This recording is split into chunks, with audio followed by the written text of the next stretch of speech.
Hello and welcome to the San Diego K 40K podcast. My name is Justin. Currently here with the co-host Danny, Brian, and George. Hey guys, how are you doing? Hello. Doing good. Doing awesome. Okay, as you know, we've had the new 6th edition rules for the 40K come out this week. They came out on Friday. A bunch of us who actually bought the book so far have been going through the rules. Mostly that's been just Brian and Danny. Yes, sir. So for right now, we're going to be going through the book. We'll be going over the different phases, pretty much from front to back, movement, shooting, assaults, psychic powers, and then if we have time, we'll touch on the other stuff. But anyway, so for the guys that has read the book, Danny, Brian, what do you think? Yeah, the changes are really, really good. I was a little skeptical first. I was like, well, 6th edition might get ruined. The game might get ruined, but it's actually a really good change. I like everything that they've done to it, actually. So I have no complaints. It plays very fun. And the game's actually faster once you get to know the rules than 5th edition. So there's a lot of, no, George shaking his head no, but yeah, the game goes a lot faster. You're totally wrong, man. I don't know, dude. I mean, like, with how the shooting phases work like that, with how you have to kill the guys in the front first before you can start allocating to the back. It's not very hard. You just like, okay, you take X amount of moons, you roll that many dice, and that guy has to take it first. In theory, that's how it's gonna. Well, once we get to talking about the rules, I will explain why you are absolutely wrong. No, that's not absolutely wrong. I find it to be a lot faster. Well, Danny, then again, all of our games in 5th edition lasted half an hour anyway, because we just did the move 12, we both get out, we shoot each other, whatever's left assaults, and the game was over. And all your guys had the same armor save. That's also true. Stupid Deathwing. Okay, so going through the different sections, what do you guys think about how the movement or any of the changes? One of the biggest changes is the pre-measuring. Everything is measured now, so you know exactly how far. The most important rule. What is it? What is the most important rule? I have no idea because Matt Ward changes all the time. It's just the have fun one. Come on now. Seriously. Nobody ever has fun. Are you sure it's not by our Space Marines? I don't know, because I mean, that picture there where he's smiling with his little pocket watch. The most important rule is the argument phase got longer. Oh my god. Yeah, it's going to go through the roof with some of our players here. Yeah, but the pre-measuring is huge, along with how models get taken out. Mm-hmm. Those are two big changes I actually like. Yeah, the pre-measuring was really nice because I no longer had to okay, is my Vindicator going to do it? I didn't have to spend that extra couple seconds thinking, should I even try bothering shooting at it or look at another target? I just measure it. Good, fire, boom. Goodbye, Terminators. Yeah, and now the way that transports work and disembarking movement is you actually really have to think like a turn ahead of what you're really going to do. Yeah, that was huge because I went first in our game, and I tried going for an objective and forgot I couldn't get back out of my stupid Land Raider. Yeah, going second is going to be a bigger and a more of an advantage than going first. Okay. It definitely is. I was reading in the rule books, too, that people cannot disembark unless you move 6 inches, right? So you cannot move more than 6 and be able to disembark unless you have a special rule that says you can't. Yeah. So most, or 90% of the game now, if you move 6 inches, you guys have to get out, and you can't get out if you move faster. It's a big change. Yeah. Or pray to God someone blows up your Rhino. Yeah, you actually don't care if your Rhinos get blown up now, unless it's the kill point game. But other than that, you kind of want your guys to be on foot because that's the only way you can control or contest things. Oh, another thing on disembarking, too, that I was able to pick up from yesterday was that unless you actually have the assault rule or unless you're an open-top vehicle, which gives the assault rule to that vehicle, you cannot assault after disembarking from a vehicle, even if it stayed stationary. Yeah, it sucks because the game mechanic, it sucks because now even if you stay still, but it makes sense in a real-time type strategy in a way, because in real life, if you're inside of a transport and you get out, say a striker armored carrier, you get out the back, you have no idea where your enemies are, so it makes sense in that way, but for games it really sucks. Okay. Yeah, I mean the basics though, in all honesty, the basics didn't really change. The general stuff didn't change at all. Still have the scatter dice, still roll into all that other stuff. Mm-hmm. D3s, rerolls. Yeah, actually, the reroll thing was actually really funny because we had not too long ago we had 2 Grey Knight players play each other with 2 Kodias things, and they were saying with each other, "Oh yeah, I can just reroll the reroll for stealing the initiative," but you can't. It's just twice. That's it. Yeah, you can never reroll a reroll. Can never reroll a reroll. Never can. Okay. Not this one. which is good. Yeah, Okay, that's good. Cody has. Vehicles almost ignore dangerous terrain now. They just move through it, but if you roll a 1, it just takes away a whole point. Okay. No more of this immobilizing stuff on the train. Which is, Yeah. Actually, no. They do get immobilized. I actually read that later on. Yeah, you still get immobilized, but you also lose a whole point. So it's kind of a almost even riskier to go through it. Yeah, ignore what we just said about ignoring. But yeah, they get immobilized just like they used to. So that makes it a lot worse for Land Raiders too, because I mean Land Raiders always had that issue with going over terrain. Well, for normal regular Space Marine Land Raiders, not until the Chaos. new codex comes out Yeah. for Chaos, where you can't buy them anymore. Well, you can't buy dozer blades and stuff like that. But I mean, I guess for Land Raiders, that's even more of like not going into terrain. Yeah, but Dangerous Terrain became pretty much a joke for infantry models Yeah, because 'cause after you roll your 1, you get your armor save. So, oh man, Space Marines walk right through that burning rhino. Don't give any shits. Oh, I Yeah. didn't even. Well, they don't. I didn't even read that. So Yeah. Dangerous Terrain, you still Yeah, get, you Dangerous get your Terrain, normal you get armor save now. not only yeah, and if units have feel no pain, you get that too. Oh wow, Yeah, Yeah. that's so really that's huge. huge. yeah. So Terminators are like, oh, whatever. I'll just walk through this fire. Oh, Yeah. come on. Seriously, the Terminators. Who cares? Yeah, Terminators. But- So yeah. So another thing that I noticed too with the movement and stuff like that too is how it affects jump pack troops. So with jump pack troops or jump infantry and stuff like that, you can use your jump pack to move the 12-inch move in the movement phase, or if you decide to not use that and just walk normally, you actually get a re-roll for your assault or your run or for your assault phase. I don't know, do we didn't even use jump infantry during our game? No, Except for your jetpack, but he got sort of gunned down. Yeah, jet bikes or bikes in general, they get the Jinx special rule too, even if they move a millimeter, which is pretty cool. So hopefully they'll be bringing back some of the bike armies like Asaro Khan and like maybe some of the Eldar jet bike armies. See them come back. Yeah, the changes to the normal stat lines really affect a lot of things in the game too, like your toughness. There's no more brackets anymore, so if you have a toughness, you use the greater one, no matter what it is. So bikes are toughness 5, only can be instant death by strength 10. Mm-hmm. Yeah, that helps out those. What is it? The Chaos Lords on bikes with Nurgle. So now you're a tough 6 model. You can't be insta killed by a stupid Vindicator or Yeah. your own silly Defiler scattering on you. Yeah, it makes them on par with how Necron Destroyer Lords used to be. Mm-hmm. Yeah, it's pretty cool. It also makes those that now biker list come back in a big way. And another thing with the movement phase, you have to really watch how you place your models, because the closer ones to your enemy get killed first. Yeah, that was huge during our game. I mean, it's not even that. It's just where your models are placed is what cover save you get, depending on how your enemy fires Yeah. at you.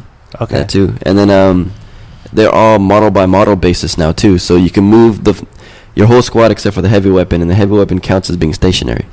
Mm-hmm. So they fire in BS, so that's pretty cool too. Yeah, that was big in our game. I kept keeping my las cannon. I had a tactical squad, so I split it out. So it was just 4 guys basically shielding the las cannon by walking out in front of him and making sure they could keep whatever was going to be shooting at that unit in front of the las cannon, just so he wouldn't die.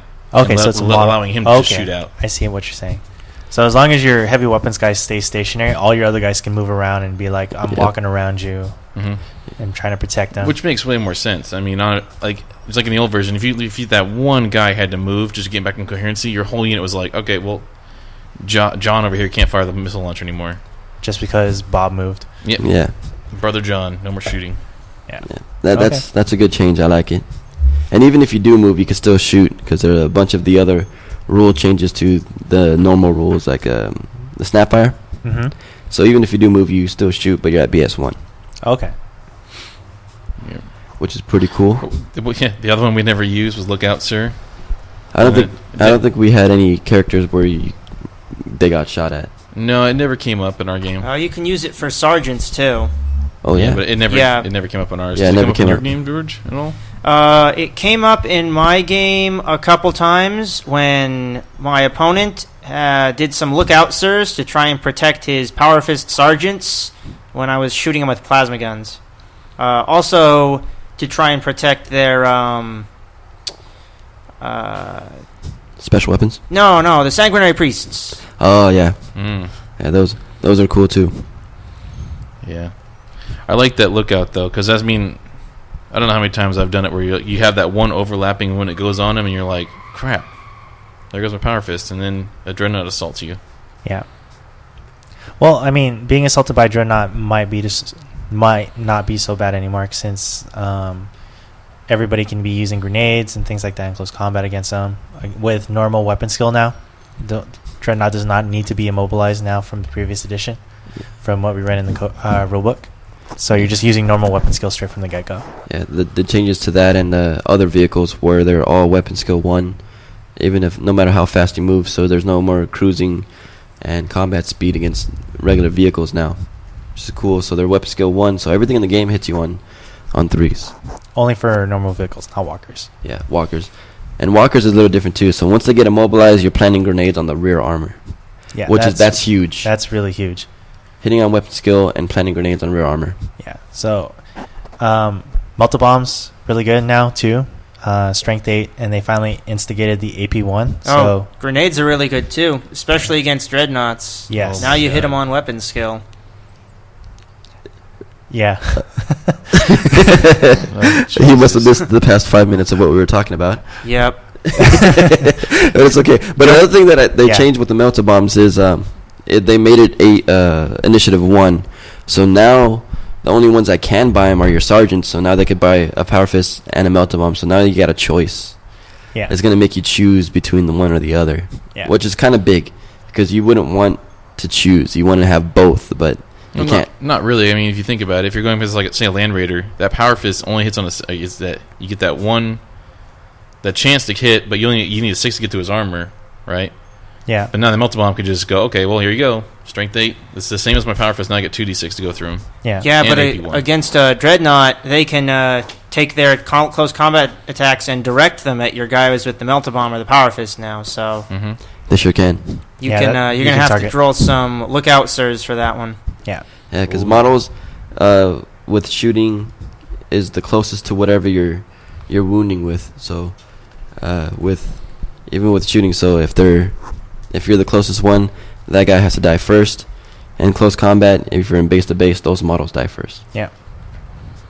Yeah, before we get too far, how do you guys like the layout of the book? I like because it's actually in color. You no longer these stupid black and white pictures. You get some decent color photos, Yeah. different colored like arrows and things. Yeah, they were taking notes from Privateer Press.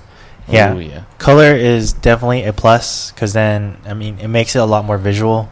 Mhm. It's a lot nicer on the eyes. I mean, you can actually go into more details with color pictures. I'm like, these guys and these guys and these guys can do this and stuff like that, pointing out different type of things.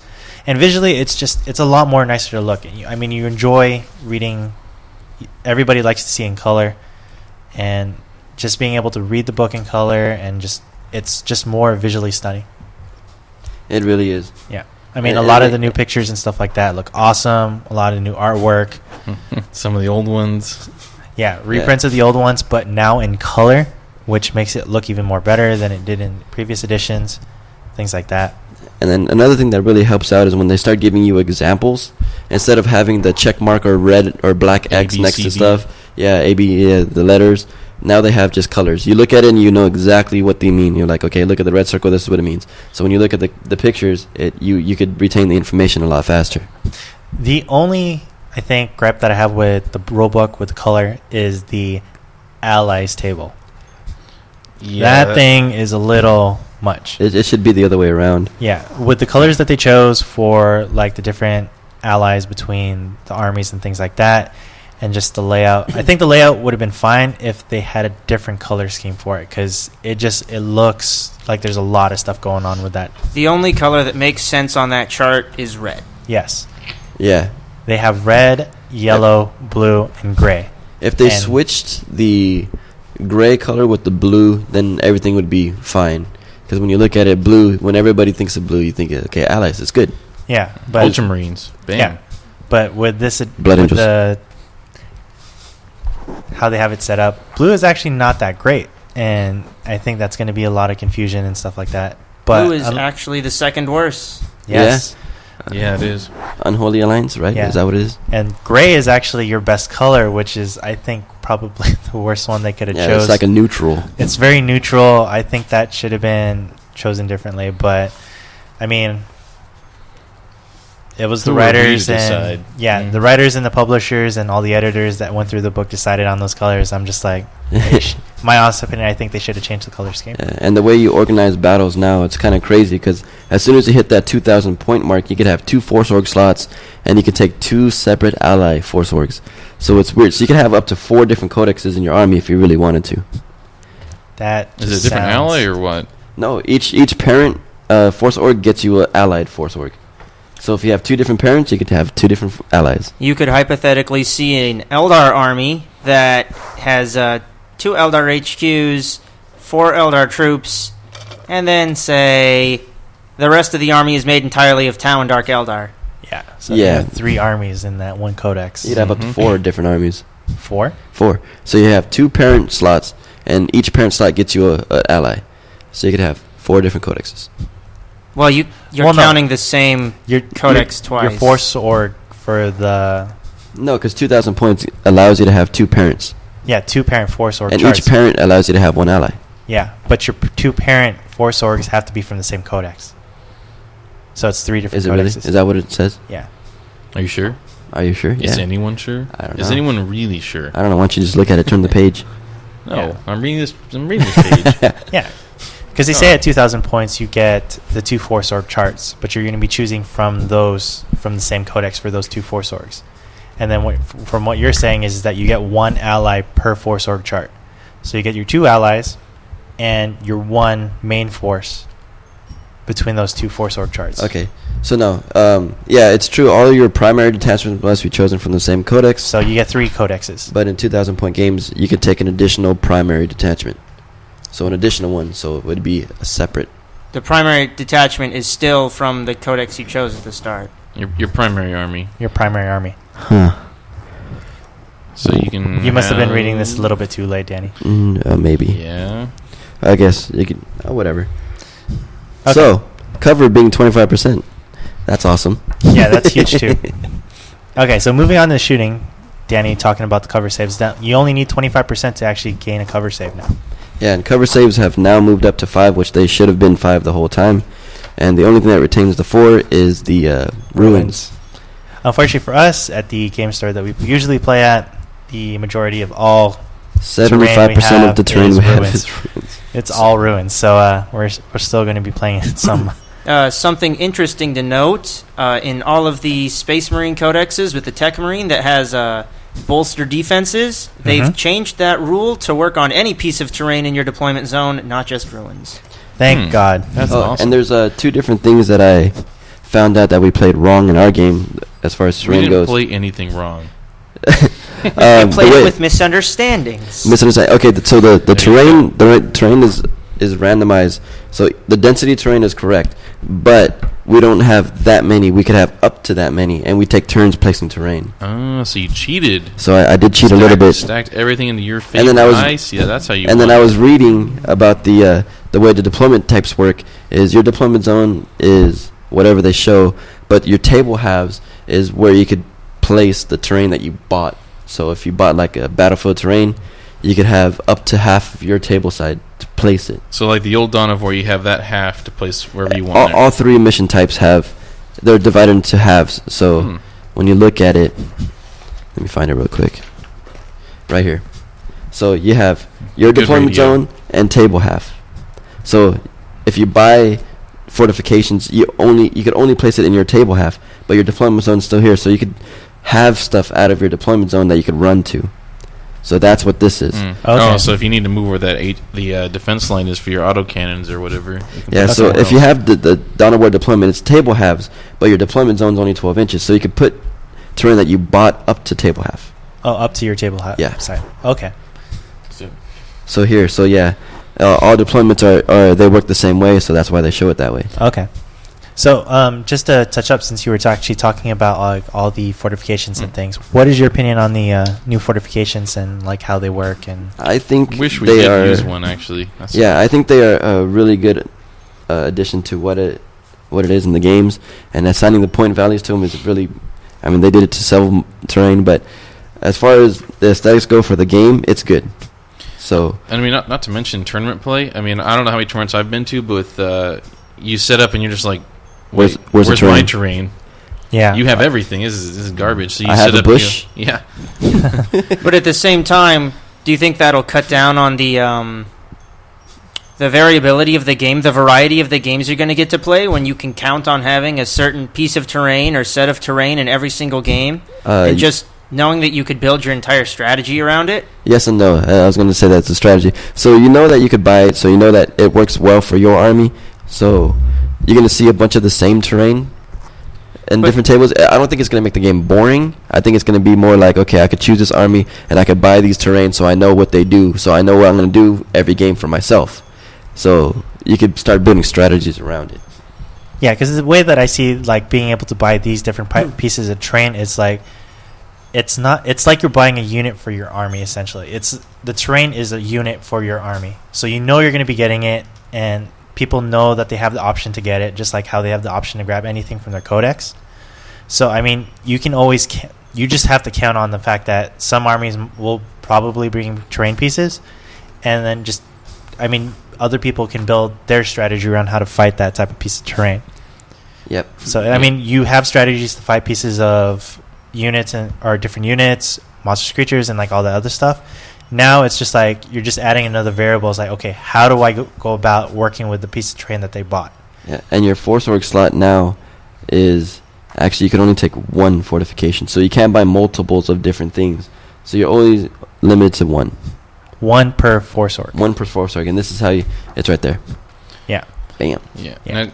So at a 2,000 point game, you'll be able to buy 2 pieces of terrain. Yep. And on the terrain itself, does it say how many you can take per that slot? I was about to get that. It actually, the composition of the terrain that you buy is listed there, so you can't be modeling for your advantage. Like the composition is up to 4 long and 4 short Aegis defense lines sections. Yeah, and it lists actually how many of the weapons that you can buy. Like for the Aegis defense line, you can have only one of the given weapon options. So comm, las cannon, I think the other one's an auto cannon. It's the quad gun, the las cannon, and the comms relay. It's 115. So they just open up the other books. Yep. It's important to note that no matter how many cool gun encampments you buy, Tyranids can't man any of them, as per the new FAQ. So why would they ever need to? They're so overpowered. Actually, look at the allies with list. the new rules, the Tyranids got actually better because with move through cover, you have they ignore terrain. They just swim straight through it. Yeah, that, and they actually ignore the fact that you need to take a dangerous terrain check now. Yeah, they just swim straight through it. They move. The fleet gives them extra rerolls to how charge it. Yeah, rerolls to your. So now, okay, so you charge. ignore terrain. So you move your whatever, your 6 or your 12. Then you roll your run with 3 dice because move through cover gives you 3, and then you charge your full distance with 3 dice and rerolls. Tyranids just got a lot faster. So now, when it says you ignore terrain, does that mean you know the effects of it? Yeah, you just ignore terrain. So you don't even. So you no. For move through cover, you still have to roll dice when you're moving through terrain, but you automatically pass dangerous terrain checks. And I believe, but you're still affected by that initiative one, whatever. It affects all parts of the terrain movement except for the one that Tyranids care about. Yeah. You still need grenades, which Tyranids cannot. Hey, Carnifexes get grenades. They also changed it too. So if any one of your models, even if it's just one model, goes through terrain, the whole unit is at initiative 1. Yeah. So just like 5th edition. Yeah. Which is not unless change, you have I grenades guess. again. So the grenades are still in effect, right? Defensive and yeah, and grenades are cool too because now your sergeant or one model in your unit can actually throw a grenade at people. Yes. So that's pretty cool. It's an 8-inch range, but still, I mean, now with grenades you could actually throw it like it's a shooting attack. That was one of the things that I missed from like back in the previous older editions. Second edition. Yeah, 2nd edition, being able to use grenades. Because, I mean, like, when they put it in 5th edition and there's like grenades only affect assaults and stuff like that, I'm just like, really? I'm like, if I throw a frag grenade, I'm assuming that somebody's going to get hurt from it, or like a crack grenade and stuff like that. And they only made it work against tanks, which didn't make too much sense. But now that they brought back some of the stats for grenades for throwing and stuff like that, that's pretty cool. Really miss some of those stuff. Yeah. Okay, so for normal shooting and stuff like that, so Snapfire and like all the other little tidbits, being able to move with rapid fire weapons and shoot at full range, things like that. That What do was you nice. That came in handy in our game. So, what do you think with how the new shooting rules are? So much better. Yeah, the new shooting. You're not as limited in the other version where you're just like, I don't want to move. Yeah, the two biggest changes is the model is closest to whoever's shooting you dies first, and the order in which you take the wounds changed. So if you shoot with different profiles, you get to choose which models take which wounds first. So the shooter chooses. The shooter chooses. So if you shoot with 3 different weapon profiles, and one's a melta gun, one's a bolt gun, one's a bolt pistol, last pistol, whatever. So the first model will take the last cannon. So you get to choose. So you'll be like, okay, I want you to take all the armor saves from the bolt guns first, and then the last cannon last. If you want to try to kill certain models. Okay, so that's up to the shooter's discretion on which ones. Yeah, most of the time it really won't matter unless you're shooting at something with multiple wounds and you shoot at a gun that doubles its toughness. So you're saying that model in the very front takes the melta gun shot first Okay. before you start rolling armor saves. Okay. So that's a huge change. So it's like, I guess it'll only affect like independent characters, multi-wound models, like different loadouts, like somebody that's holding like a power fist. Yep. But And then if you have multiple wounds in a unit, that model has to die first. So say if you have 3 wounds and the guy's in the very front, and you have 10 armor saves or 10 wounds that you have to make armor saves for. You roll all on that guy first. So if he has 3 wounds, he has to get to 0 before anybody else in your unit has to take wounds. so you have to roll separately for each one that you have to apply. No. So, if they have different armor save values or whatever. Yeah. So the guy in the front, assuming they all have Terminator armor. But the guy in the very So front. you're all paladins right now. So yeah, say if they're all Terminators or Paladins, whatever. So if the guy in the front and you manage to do 10 wounds to that unit, you pick up 10 dice and you roll 10 dice, and however many ones there are, the guy in the front takes 2 wounds first. So if there's 4 wounds, the guy in the front takes the 2, then the next guy after him takes 2. Okay. So there's no more wound allocation where if they're armed differently, each guy takes one wound. And So it takes whole 1,000 models years to die kill that first. unit. Okay. What if there's like, say, an independent character in the front of the unit, and He dies first. he has to die first? Yep. So you roll all the wounds, and then you have to assign the wounds all to him first, Mm-hmm. and then he has to roll the save. What if he saves, like, say, like you did 5 wounds, and he saves, and you assign all the wounds, so you roll them all. He saves 2 of them. He has to keep rolling the save until he dies. Yep. Because all wounds go into what's called a wound pool now. Okay. So you put all the wounds into a pool, and you put different dice or whatever for different types of wounds. So if there's a melta wound in there, last cannon wound. So then your opponent starts choosing, okay, like you're going to take the last cannon wound on this guy. So if he insta dies or if he fails that, and then you go on to The the next person takes Okay. the next one. And then you roll the save as normal. Yep. Mm-hmm. Okay. So that's a pretty good rule. So coming from that with independent characters and like sergeant models too, so there's the new lookout rule. Yep. Look out, sir. Yes. Look out, sir. So if you manage to get a wound from that instant death weapon, you at least have a chance that one of your guys will jump in front of it.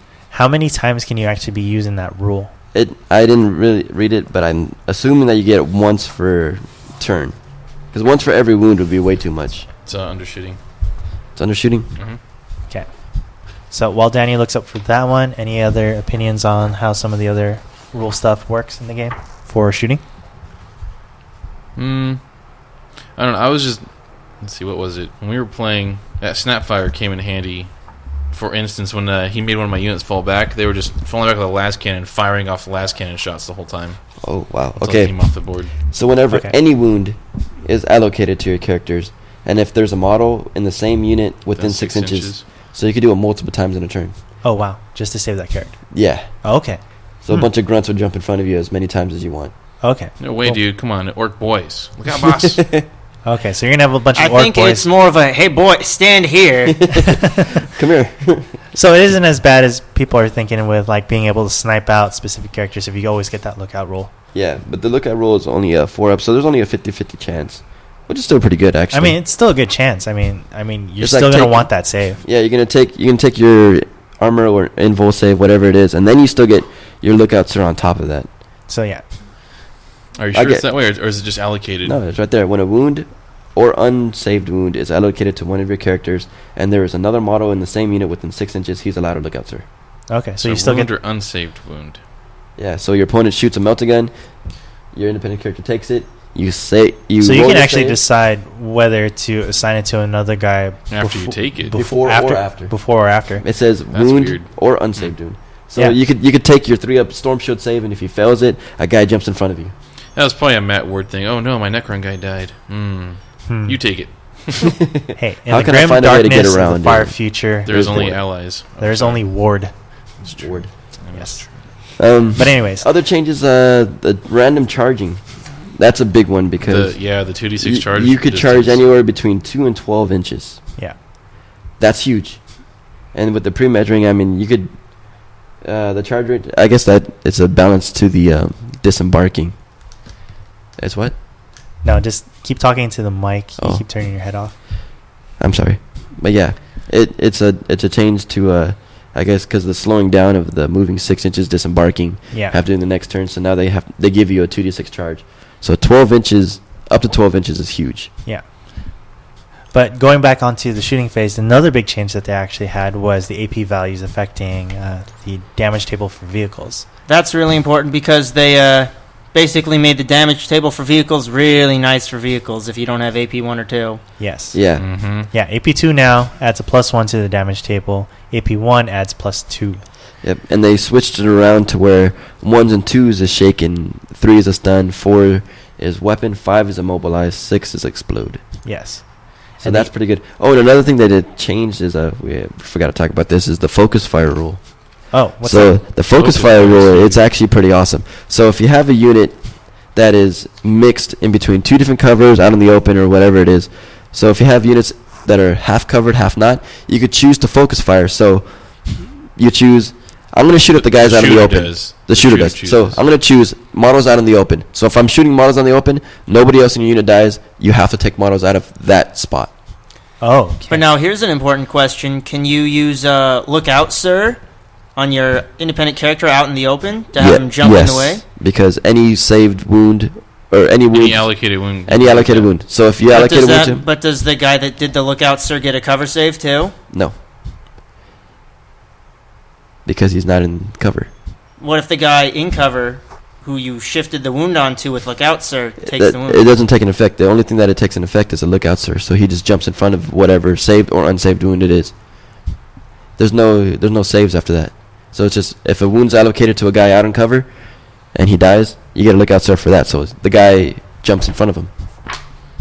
Are you looking for a lookout, sir? Well, no, Yeah. because remember how It's we were saying that you page can actually 16. choose before or after the wound is taken. So what if you choose beforehand? So like your independent character's out in the open, the guy that's going to be doing the lookout, sir, is in cover, The guy and running you- over to him. and you choose to allocate the wound prior to the save. So you're saving on the guy that's actually in the cover. Does he jump out into the open and take the covers or take the save, or does he take the normal cover save? for being I in would cover? say no, he doesn't get covered because you could. It specifically says in the focus fire you can only take models that are not in cover if you choose that save, or if you choose this batch of models. Okay. And the lookout, sir, is only if there's a wound saved or what is it? Allocated or not, whatever. We'll probably have to look a little bit more there's into a wound. this. So there's a wound allocated to your character out Yeah. of cover, so you get your lookout save. Okay. But the guy who's doing the lookout, sir, does not get a cover save. He just dies. Because he'd be jumping to the Yeah, area where he'll be it's jumping at. in front Right. of the guy who's not in cover. But the focus fire rule is just you get to choose. So if there's like a unit that has a 4-up, a 5-up, and no cover, you could choose, okay, I'm going to shoot at guys that have no cover, so only those models die. Or 5-up save, so guys in 5-up save, or 6-up save, or no save. So you choose which save you're going to Yeah, be going after. which units of guys you're going to be Okay. shooting at. So you can choose to focus fire, or if you choose not to focus fire, then it's up to the owner's player's discretion on Yeah. which saves to take. Exactly. Now, is that due in this picture to where your guys are at, or you just choose that? It's also, where your guys are at, too, because if you don't choose to focus fire, then it's always the closest to you. Okay, I was also reading another thing too, is that you can kill only models that you can see. Yes. Yep. So if there's 9 guys, 10 guys, and you only see one model, and you shoot at that unit, only that guy dies. He dies 9 times. Because you can't Or see whatever it anybody is. else in the unit. Okay, so being able to hide units now is pretty prevalent now. Yeah. Makes a certain degree of sense. Yes. Yeah, Makes but a- sticking that one guy with the last cannon out to fire is That's You pretty got risky. to give him some extra wounds. He's out going to there, too. want his buddies out there in front of him. Yep. taking shots for him. That's just the way to balance out you take the closest model first, because if you're hiding, you obviously want the guy with the best gun hiding in the very back. Yeah. Okay, cool. All right, so moving Charges. on to the assault phase. The assault phase, God. random charges. The Powlin initiative is a lot different. You don't get an automatic 6 inches anymore. So you move your guys 2d6 to engage as many models as possible. Then Just you like go the old down. version. This is like 5th edition, and then you start the initiative step. So you start from initiative 10 all the way down. So when it becomes your initiative step, you move 3 inches towards the combat, and then you fight. Okay, so pylon moves are not immediate, so No. it happens at your initiative. It happens at initiative. So this is the answer to I'm attacking Gene Stealers. They kill off all my guys in the front. I can't fight anymore. So now at initiative 4, your guys are like, oh, yes, we can. So they just walk forward. So here's the And thing. here's something important to note. The attacker gets pylon too. Mm-hmm. Yep. So, Yeah, so that was the question I was actually going to bring up is like once you charge in, if you're Yep. say a Space Marine at initiative 4 and you strike before like a Necron warrior, do you still get a 3-inch pylon Mhm. move Yes, you on do. top of So that? you move Because you your start 2d. at 10 and you come down. Yep. You move your 2d6 towards them. You get in contact. And once your initiative step, you move in 3 inches. Then you fight. Oh wow! So Yeah, you it's can huge. actually get in more attacks than you originally thought you were going to get. Yeah. Mhm. overall, with you moving 3 inches forward and the other guy moving 3 inches forward, it's about equal to the 6-inch move that they used to have in 6th edition or Mhm. 5th edition. Interesting. It is. The pre-map. Yeah. Oh, so another thing with charging and stuff like that, multi-charges. Multi-charges. You don't Yeah. get your +1 attack if you multi-charge into 2 different units. And if you have Furious Charge, you don't get your +1 strength. Yep. Yes. They changed a Yeah. bunch of buffs to the universal special rules. So Yeah. it's I just think strength. someone hates orcs in that company. Yeah. Orcs Well- or anything with Furious Charge, because Furious Charge now doesn't have the +1 initiative now too. Yeah, that hurts the uniqueness of some armies, like the Blood Angels, the priests. So instead of fighting before other Space Marines, you guys fight at the same time, but you just at a different strength. So Space Marine on Space Marine action, if you're a Blood Angel, there's really no difference, or you wound on 3s, but the loss of initiative is huge. Yeah. One For- of the other big changes that I know in the assault phase is what happened to assault weapons. So everything has pretty much an AP value associated with whatever weapon. Power weapons have been classified into different classes now, so they all have different AP values. So a power sword is like AP3, and you get to strike at your initiative. A power axe now, if you actually model the power axe onto your model, is +1 strength. You still get the extra attack for having 2 close combat weapons, but now you strike at I1 because it has the unwieldy characteristic, which says that you strike at I1. Yep. Mm-hmm. Now, with power weapons being AP3, Terminators are going to be happy. They walk around and just don't care. They still get their 2-up save. Still get feel no pain. Yeah, another thing that they changed, which I think is pretty good, is the feel no pain rule. You always get your feel no pain roll unless it's instant death. So no matter what the AP value is, you always get your feel no pain, but it's a Okay. 5-up now. Instant death is classified still as double strength. toughness. Double strength and anything that causes instant death. Yep. So with the melee weapons, the force weapons, I mean, everything gets a different stat line. Like Oh the yeah, force weapons have been classified as different stuff too. Yeah, everything has its own stat line. It's pretty cool. So if you have unusual force weapons like the Grey Knights do, they get the AP3 plus whatever buffs they have in their codex. So it makes them a little bit less, I guess, good against other Terminators. But with AP3, most things in the game except for Terminators they're just gonna Yeah. die. Terminators are just going to be very strong in In this 6th edition. edition. Yeah. Yeah, It's there's going to bring be a lot of Terminators. There's going to be coming 2 back. different things you're going to see a lot. You're going to see a bunch of Terminator allies and people bringing a lot more Power Fists and Thunderhammers. Yeah. Thunderhammers, Power Fist, Storm Shields. Power Claws. Yeah. Yeah. I was thinking they're going to change Storm Shields to a 4+, because that would make a little bit more sense and it'd be a little bit more balanced, but I'm happy they stay 3. Well, that's because you play Dark Angels. I know, right? Just wait till your new codex comes out, and then you're going to be crying a storm. But anyways, Well, they would have FAQ'd that already. yeah. One of the changes that actually kind of affected me, because like I play a Raven Guard army, is the change to Lightning Claws being AP3. So from what I can tell, they're no longer a power weapon. They're just an AP3. weapon, so you'll be able to take out Space Marines and anything power armor or less. Obviously, they're not going to be as good as fighting Terminators, but so for their reroll to wounds, they actually gave them they actually named that special rule as Shred, I believe is what it's called. Shred is. Yeah, you get to reroll wounds. You have to be careful when you use that rule because sometimes some mutant turtles will show up. What, really? Shredder. Yeah, now, man. if you're shredding things. I'm a little slow today. That's okay. Oh, and they also classified chain swords and chain weapons back again. Mhm. So, chain swords are pretty much the generic melee weapons like they used to be in 5th edition. No special things, but they actually classified chain axes and eviscerators and things like that. That are probably like the upgraded versions of the chain weapon. So, Yeah. I mean, a lot of different changes to a lot of the close combat weapons and things like that. I think they're good changes because it gives a little bit more variety.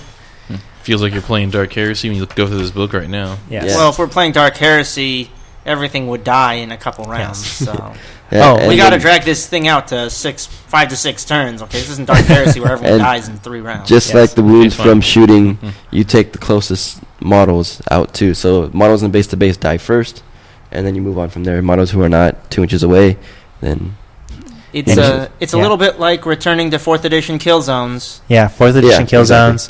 I believe you still get the lookout roll, sir, for Yeah. close combat also. Mm-hmm. any wound ever. Yeah, Unless it's a challenge. unless unless it's a a challenge. challenge. Oh, that's Challenging is another thing. challenges. It's- Challenging. All right, get into this one. So challenging is for any character in your unit, which is special Manly characters, independent characters, not like characters, Belial. manly. Hold on, and sergeants. Squad upgrades. Squad upgrades. up good guys get to jump in and fight in challenges. Wait, does that mean you can challenge that guy with the plasma gun, or is No, that no, just a no. guy? No, with no, a no. gun? Only the just- sergeant. Like leader type upgrades. Yep. So sergeants, I don't know what the Tau equivalent of a sergeant is. You don't Shaozu's- take them. Yeah. Okay, so you don't take the Tau equivalent. There's no so leaders in Tau. there's no leaders in Tau. For Chaos, it'd be Chaos Champions, things like that. Necrons, it'll be the squad upgrades from the Roll The Court. Cryptics. Cryptex, Lords that you attach to the squads, things like that. Yeah. You'll be And able to issue, and fighting in a challenge is only those 2 models fight. So if you have a big unit of guys and you get challenged, none of the other models can fight. But you have a thing called moral support. For every 5 models in your unit, you get a reroll to everything. So you Is get that- a reroll to hit, reroll to wound, Okay. and armor save. for the 5 models, I know that what GW's thing is it rounded up or rounded down 5 models? 5. It's For every probably 5. rounded down. So if you have 6, you only get the 5. benefit for having 5. Yep. Okay, so It's if a you have less than multiples of 5, 5. you're not going to get it. Yep. Okay. If you have 9, you have 5. We Okay. way played that wrong. Yeah, we did. We had no idea. Well, we didn't have moral support from the guys anyway. Actually, no, we both had 5 models. Mm-hmm. Oh, we could have had rerolls. Oh. Okay, and the rerolls is for anything in the combat, Yep. right? Hit, wound, and armor saves. Okay, Yeah, interesting. so in Saving our game, I throws. had my unit with Lysander, and it challenged his Sergeant. Belial, the awesome guy. But this fool, He told the sergeant to get in front of him. moral support, I'll be right behind you. Go for it, Sergeant. It's just Lysander. I'm the company Okay. master. You do what I say. Okay, it's just like fantasy where an independent character or a character can issue a challenge, and then the opposing player can choose which character accepts the challenge. Exactly. Or not accept it. And then if you don't accept it, if you're the only challenge or the only character in the unit and you don't accept it, you get no benefits from that character, his leadership, nothing, none of his special rules. So and he he's doesn't not- get a fight. He's not even there. Yeah, he just like walks out of the combat and now he's just standing there watching his guys Okay. fight. Does he actually move, or does he actually have to stay in the same He place? stays in the same spot, but he just doesn't do anything. Okay, so what happens if, like, say, a model's in base to base with him? That's not a character in challenge. Would that model still be able to attack against the squad that Yes. they charged into? Yep. Yeah, the wounds remain the same. Okay. They still allocated to whoever's in base. He just first, wouldn't and be then- able to swing into that guy. He'd just Mhm. swing into the squad. Yep. And Okay. they have this rule called Glorious Intervention. So if none of the characters die in the first turn of combat, it's just like the lookout sir you could roll and then another guy jumps in his place. Yeah, another character can jump in. So it's like World Wrestling Tag Team, tag you're in. Yeah, pretty much. I'm Okay. about to die, come get the sergeant. But I think the overall theme for challenges is that if your character is more badass than the other character, You're going to be challenging. the other guy's probably just gonna Issue that chicken challenge. out and not accept your challenge. Which is kind of cool because, like, it made sense for some, or it's actually a cool sense for theme-wise, for my Necron army, where if I take Zan, Strek, and an Oberon, where Oberon, if like Sandshot actually gets charged by an enemy unit, Oberon just goes, I'm going to go teleport over there. I issue a challenge to that badass character, and I'll take the fight so that my character... Exactly. That's a cool rule. Obviously, they made that codex with 6th edition in mind. Yeah, there's a lot of stuff in there with 6th edition in mind. Another change that they did to characters has to do with morale. The morale changes to the book is different too. You could rally with 25% as opposed to 50% now. Similar and you to could fantasy. And you could always rally on the roll of a Snake Eyes, no matter how many models you have. So if you have one guy left, Snake Eyes rallies him. Okay, so they brought back the almost like similar to the last man. It's heroic intervention or heroic stand. Insane heroism. Yeah, there we go. Insane heroism, last And man then standing for all the old editions. If you things have like that. a character in there and he joins a unit with X amount of models, no matter what it is, you always use the character's leadership. So if there's one guy left and he joins it, you use the character's leadership 10 to rally. Oh, okay. So your heroes, your characters could now run and grab guys and stop them from running. It'd be like, get back in there. Yep. Okay, cool. And then models with and they should know no fear. That's really good for orcs too. Yeah. Yeah, and they should know no fear. You always get a rally no matter what, just like before. So no matter what. No matter what. So you could be within 6 inches of an enemy and you can rally. I don't know if there's any restrictions on rallying besides the consult the rulebook. We will consult the rulebook. We just got the rulebook yesterday, so there is still a lot of reading that we have to get through. The book is 440 something pages, I think. So there's still a lot of reading that we have to get through, and I think everybody's going to be working on that too. So, with assaults, morale, shooting, movement, I guess we can start touching on some of the other randomness that's actually inside the book. Psychic powers. Anybody? Psychic powers is a good change to the thing. It goes by mastery level. So if you have... Yeah, so during our game, I made sure just to take a 100-point psyker just so we can actually mess around with them. Okay. Yeah. At least roll on the chart once and see what happens. Your mastery psyker level is always 1 unless otherwise stated. And the 1 is how many powers you could do a turn.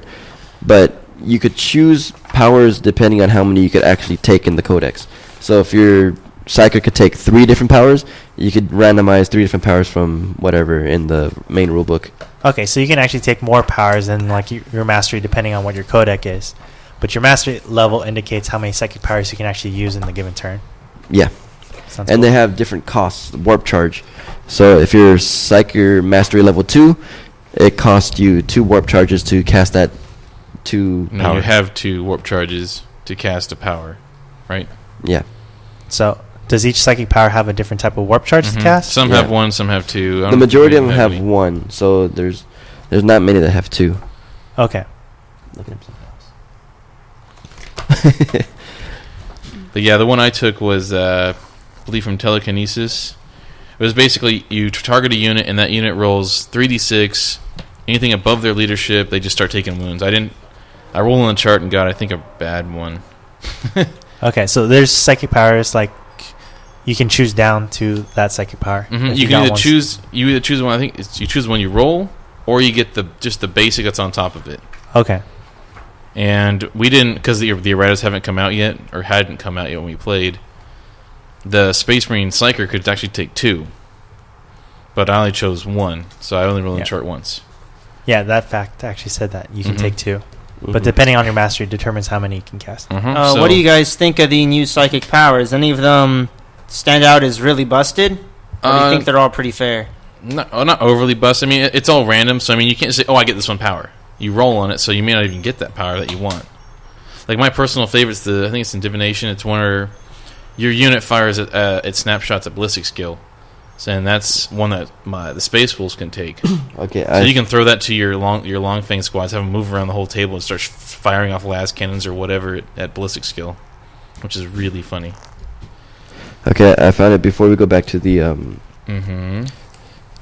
psyker powers. Falling back, you can regroup no matter what. There's no restriction on if there's enemies close to you. It's just leadership. It's just straight leadership. Straight leadership. So you could be within 6 inches and still rally. Yep. The only thing that you can't So do... you cheated yesterday again. So you can't escort people off the board No, anymore I with gun escorted- drones? No, I That's escorted escorting 2 of the his guys. units off the table. Well, actually, they never fell off the table. No, they didn't. They were shooting las cans in your face the whole time. You could always regroup, but you can't. You can move your 3 inches like 5th edition, but you can't charge the turn you regroup. Oh, so you cannot charge. No, so if you happen to regroup within whatever X amount from your opponent, you can't charge as you regroup. And you count as moving, so you can't shoot on your BS. You can only snap fire. Well, that's good, because, I mean, honestly, having some guy come back 3 inches and then charge back, up, like maybe rolls a boxcar. Yeah. Flies across the table again. It's kind of weird. Okay, so that's you don't get your normal movement unless you're a Space Marine, so you just get your 3 inches. You don't move any further, and you count as moving, so you only can snap fire. Okay. No, and you cannot overwatch. So if you manage to rally a turn and your opponent charges you that same turn, you can't overwatch. Okay, because you're busy trying to get back into the fight. Okay. Unless you're a Space Marine? Unless you're a Space Marine, then you can overwatch. That's right. All right. Everything is possible with power armor. Blue power armor. Is there anything else that worth bringing up that we've been able to read upon with the new codex or with the new rulebook? Flyers. Super fun. Flyers and monstrous flying creatures, actually, since those are two, I believe, the two new model types that they actually incorporated into the game. So all Tyranids with all Tyranid monsters that have wings become flying monstrous creatures. As in like flying models, or they basically use the same rules as flyers, where you hit them on 6s when they're flying, and they can glide and do all these really wonky movement types. That's cool. You can only snap fire against these type of weapons unless you have the Skyfire rule. Yep, that's pretty terrifying. The only weapon right now that has the Skyfire rule, well, actually, there's two. There's a Hydra and the regular missile launcher. And the defense line has it. The defense line has it. Yeah. So that's part of the there's only a few things that actually can take on flyers right now. Yep. No, besides other flyers. Besides other flyers, yeah. Yeah, and the flyers, the way they move is kind of not as cool as I thought they were going to be. So you can only pivot 90 degrees and then move. So yeah, at the beginning of your turn, you don't move. You can either choose to pivot and then move, or just move. Yeah, so there's interesting. It's interesting. So you could actually potentially move out of their shooting range, but then if you do that, they have a thing called I don't know what it's called. I have to read it, but they can move off the table and go back in reserves. And they go back in reserves, and they come back next turn. Okay. So basically they just do basically a U-turn. They come off the table and come right back on. Yeah. So if you know that you could be at a range of the 90-degree pivot and whatever, you just move out of that way. So then the player gets to choose: do I just go in reserves or try to maneuver around? Mm-hmm. And most flyers that are out right now can enter what's called hover mode, which basically makes them act like a regular skimmer. Yep. A fast skimmer. Most of the guys that actually have that is a transport flyers. So you're talking about your Storm Chickens, Storm Ravens. Storm Talon has it. Storm Talon. Valkyries, Vendettas. Oh, yeah. Yep. Yeah. Another change to the way vehicles move and shoot is they gain Snapfire too, so they could shoot all their weapons at BS1. They can even shoot Overwatch, right? They could even shoot Overwatch. Oh, so no one wants to charge that Land Raider Redeemer anymore. So yeah, if you charge that BS1 Overwatch, you're gonna get rapid fired. You might lose some models. It's all about those D3 automatic hits when you're shooting the template weapons on Overwatch. Strength 6, AP3. AP3. You're gonna lose some Space Marines. Or in my case, you just shoot 6 Hellhound shots at them with it. Yeah. Oh yeah. my dream army. Your D3 each one.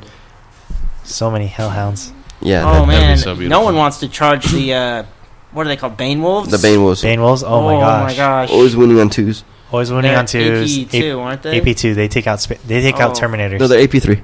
AP3. They're AP3. Okay. So they take out no worries. Come on, Terminators, go. Yeah, Terminators are going to be huge. Yeah, Terminators are going to be the bosses of this edition, I think. Yes, you're going to see a lot of Terminator armors. You're going to see Terminators and Dark Angels, Terminators and Chaos. GW asked itself one question: how can we make Terminators better? Make everything AP3. Yeah, make everything AP3 and Terminators going like, what? How do we want to sell $10 models in a box? My stupid Shrike army with fleeting Terminators. It occurs to me that I actually have 5 Terminators that I've been trying to sell. I think I'll hold on to them. I think What kind of Terminators are those, George? Yeah, Well, exactly. there's 2 Thunderhammer Storm Shields and 2 Lightning. Would you like to buy some Lightning Claw Terminators? No, I want. I think I'm gonna pass on those guys. Lightning Claw. You're going to see a lot of armies switching up, and instead of the combination of Lightning Claw, Thunderhammer, Storm Shield. What it really does is it makes your Terminators a specific role now, because you're not going to throw your Assault Terminators into other Terminators anymore. Yeah. So now unless, you're gonna, unless they're the ones that I threw at you, which were the shooting Terminators. 'Cause I had Bolter Drill, which is you're gonna see hilarious. you're gonna see a lot more exactly the shooting Terminators, the ones that could shoot the strength 4 Storm Bolters or whatever gun they have, and they have the Power Fist in close combat. Power Fist in close against- combats. Against So- most things, it doesn't matter because if they have power weapons, who cares? If they're regular Marines, You're care. screwed. Yeah. You're only But worried against- about anything that's AP2. So. The only Terminators that are that worry any kind of Terminators is ones with Power Fist. That's it. You don't care about the other ones with the power weapons. You don't care about Grey Knight, anything with their AP3, whatever. You're getting 2-up saves. It was funny during our game. We were just like, oh, my Librarian with his Terminator armor. We were like, okay, your Lightning Claws go, my guy goes. We don't kill anything good. Next, on to the Power Fist. That's actually really cool because, like, Grey Knight Terminators now, our depending AP3, on our most of them. AP3, so actually normal Terminators from Space Marine Codex or from Dark Angels or Blood Angels with Thunderhammer Storm Shield are actually a lot better against Grey Knight Terminators. They're a lot better, yes, exactly. And the grenades don't mean as much. I don't care if I'm toughness 3, whatever. I'm taking my 2-up save against your shit. So here's something that I noticed in my my one game of 6th edition. I think that the newfound survivability of 2-up saves is going to make, what are they called? Sanguinary Guard? Yeah. Really Sanguinary A good. lot Guard. better. Oh, You you're throw right, them at you're right. anything that's not a Sanguinary Terminator, Guard. and they're going to go crazy. Yeah, because they have that Yes. super power axe where they get +2 strength and they're AP2. So yeah, those guys become Terminator killers. Yeah, Sanguinary Guard. I think Sanguinary might actually maybe see. We'll see about that. I still Can you think put him he's with the kind- guard or no? No, he's a No, one. but That's he weird. buffs them He's a single model that you can't have join units, but like meth. he's easily able to hide and stuff like that with how he is. So And he's then- the unit buffer, right? He's the guy who gives you a. He's the He's guy a who unit bu- upgrades his sergeant to a super sergeant. Yeah. Yes, he can upgrade sergeants. He's the unit buffer. If you're within 6 inches of him, you get a +1 more attack. Yep. He's a beast. Yep. Then there's me. I'm probably gonna be. If I ever take any allies, it's only gonna be Blood Angels, only just because of the simple fact that they share the codex, and that's the only one that makes sense to me. It may be iGuard, but not regular Space Marines. Nobody else except for Blood Angels and iGuard. Yeah, I think with Why my not regular? Why not regular Marines? You don't want a Thunderfire cannon? No. Oh no, damn third and fighter cannon. Hey, oh, that's another change with the that's just a little out of the ordinary is artillery, because I'm probably one of the only guys here that probably uses artillery besides maybe Danny. Is that artillery back in the previous 5th edition? You can only have it on the first floor ever. Because it was Which- considered a vehicle. It was considered a vehicle, which really ticked me off because it made no sense to me. On like how come I can't? It looks like it could go all terrain and like go up buildings and things like that. But now they made artillery into a toughness as opposed to a vehicle. Mhm. Oh, I didn't catch that. They did in tough. Yeah. Yeah, tough it's tough 7, 2 wounds. three Oh up yeah. save, right? Oh, that's awesome. Yes, and it's a 3-up save. Same as the Aegis defense line gun. It's the same Yeah. thing. So things like that, and that's really huge because now you can actually put that guy on multiple levels. Now you can actually have it on the top level of the building going daka daka daka daka. So my Thunderfire cannons are going to be seeing a lot more play now. That's pretty cool. I like that. I have 3, so it's going to be a lot of blast templates. Yeah, and the way the blast templates work now, I think it's or any template. it's the model. It's the models they hit are the ones that take wounds. That's any template? I thought that was just Barrage. It's any. And then also, there's no. From the template, it says that you have to take models from the center closest to the Close to the blast. center. Close to the center. Closest first. to the center to the blast. So that Thunderfire cannon even got even better. Yep. Yeah, so and you not can only- actually start putting templates over You like start models that sniping you want people. to kill. And and another you thing have is to take- you get full strength no matter what. Versus vehicles. against. Yeah, Yep. That's a good rule change. That never made sense before. yeah. His land speeder took one shot. He hit 2 land speeders and a razorback at the same time with 1 vindicator shell. Well, as a Space Marine player, you should be accustomed to horrible misfortune. Whoops. Yes. Yeah. No, but the cover saves came in handy there. Yeah. Because it was also night fight during that. I think it was night fight. It No, was it night- wasn't. No, but you still got No, cover no, no. saves. Yeah, I got cover saves because one of them was 25%, the other, and one speeder was hiding behind the other speeder. Mhm. But one speeder, unfortunately, was just he was screwed. Okay. So anything else that we want to talk about? Did we talk about hull points? Hull points. Yeah, we'll talk about Vehicles now have wounds, and they carry on. So every glancing hit does nothing to your vehicle except for take away a hull point. So now Gauss weapons got really good. Yes. Mm-hmm. And hull points is the only way where you can wreck a vehicle now. It is the only way. You can't do it any other way.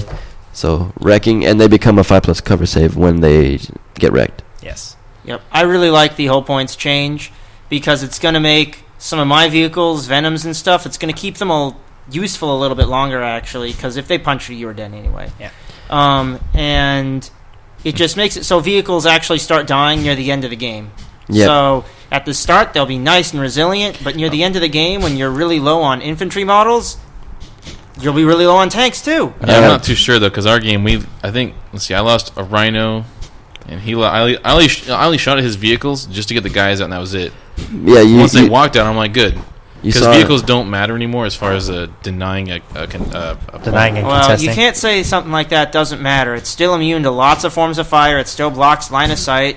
No, okay, well, what he means is You don't have to worry five about out of the 6 missions require you to take objectives. The only way you can do that is out of vehicles. Unless you're in one of the missions that gives heavy supports or fast attacks scoring, Yeah. which then the vehicles gain it. Yes. That's only the heavy support. But, yeah, the majority of the games where you want to take objectives, you have to be out of vehicles. So, guys, in vehicles can't control or contest. Well, I don't think that vehicles are going to be serving less of a purpose. I think their purpose is just going to change. Mhm. So they're going to be concentrating more on being the delivery system, and then at that point, you're going to be strategically trying to place your vehicles to protect your troops. And if you're going second, the vehicles are Yes. just as strong as they were because you just hop out on the last turn.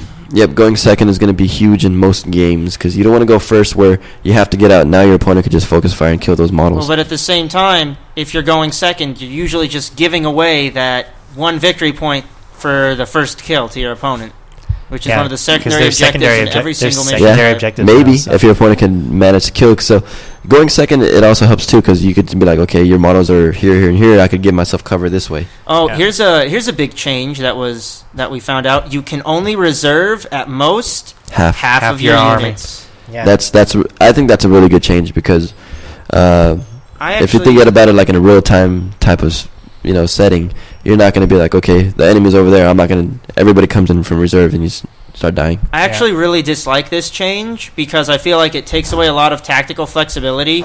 And some armies, if you're fighting, say, Imperial Guard, and they're going first, I don't care what edition it is. If you're Dark Eldar, they're just going to annihilate you before you get to do anything. So it takes away a lot of defensive, a lot of your defensive options for playing against some of the really strong shooting armies. Now, how does that work with an all drop pod army?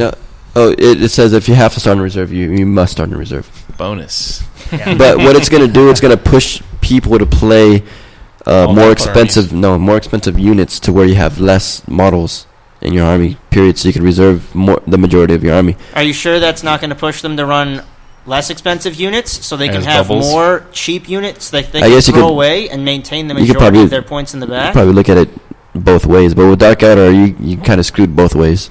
Well, not really. You can take some pretty cheap units at Dark Eldar. Yeah. I think it's They're just not gonna it's just going to be a contribute. different mentality, and until the meta actually works itself out and stuff like that, and everybody getting used to the rules and trying to figure out what they can or cannot do with their armies. I don't believe the internet meta hype. Well, not the internet meta hype, but just It's like local just meta. like local meta. I mean, like with how we fight in GE and stuff like I that. think with the rules changed to cover and which models you shoot at and with, you're going to see a lot more things that could shoot multiple times as opposed to single shots. Like heavy bolters would come out more often. Things like plasma guns, rapid fire weapons, anything with assault more than 2. Yeah. Those kind of weapons would come out more. Things that can kill Terminators. Yeah. You're going to see a lot more Terminator killers coming out that can shoot multiple times. So plasma guns, I think, are going to be highly prevalent again. My In this Spatial edition. Army is perfect for that right now. Yes. I think my IG army with the new plasma guns that I got from George's cousin is going to be awesome. Thank you, George's cousin. Yes. Thank you. Yeah, Okay. so the 20 plasma guns I bought from my guard army 10 years ago is actually going to help. Actually, Yeah. 20, but Oh, man. Whatever. That's a lot of killing yourself. Yeah, Oh. and Oh, and it is AP2, so they can still do some damage against tanks now. So we'll see how that that goes. is very true. I didn't even think about that. AP2 +1. So we'll see a bunch of that coming out. Okay, so we're about a little over an hour in. I think right now is a good time to go take a break. When we come back, we'll be touching more on Brian and Danny's practice game with the new rule set, seeing how they went. We're probably going to be sandbagging a lot of the new accessories that came with the new 40K stuff, templates, tape measure, psychic power cards that came with it. A lot of bad. And then after that, I think we'll be finishing up with just some of the events that are going to be happening around San Diego at the local game stores, and we'll call it a 10. All right. See you guys. We're back in a minute. Hi guys, this is Brittany here to tell you all about the great products now available from Table War. Designed for the display, storage, and light transport of hobby models and miniatures, these products do it brilliantly. I've seen firsthand how well these products work, and let me tell you, these guys have thought of everything. It starts with the Table War display tower cases. These towers are the centerpiece of the system.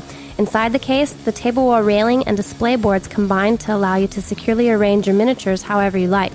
Diorama and unit trays then fit snugly within the display boards, all to meet your needs. If these needs change, no problem. Simply rearrange your boards and trays. The result is a stunning look with amazing function.